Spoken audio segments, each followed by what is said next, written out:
বৈশাখ মাসে গৌড়ীয় বৈষ্ণবদের বা বৈষ্ণবদের একটি বিশেষ উৎসব পালন করে ভগবানকে বিশেষভাবে একটি সেবা 21 দিন ব্যাপী তারা করে। এই যে 21 দিন ব্যাপী যে সেবা ভগবানকে তারা করে, এই সেবার নাম হলো চন্দন সেবা।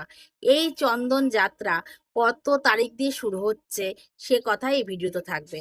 আমার অনুরোধ, কোনো বৈষ্ণব যদি এই এই ভিডিও দেখে থাকে তাহলে এই ভিডিওটা একটু প্রচুর পরিমাণে শেয়ার করে দেবেন, যাতে সবাই জানতে পারে কত তারিখ থেকে গোবিন্দের এই চন্দন সেবা শুরু হচ্ছে। আর এই তারিখটা বা কবে, এই তারিখটা হচ্ছে গিয়ে এপ্রিল মাসের 20 তারিখ, সেদিনকে অক্ষয় তৃতীয়া। এই অক্ষয় তৃতীয়ার থেকে 21 দিন পর্যন্ত এই চন্দনের সেবা ভগবানের করা হয়। তাহলে এই ভিডিওটা একটু বেশি বেশি করে শেয়ার করে দেবেন, যাতে সবাই জানতে পারে ভগবানের এই সেবার দিন কবে থেকে শুরু হচ্ছে। রাধে রাধে।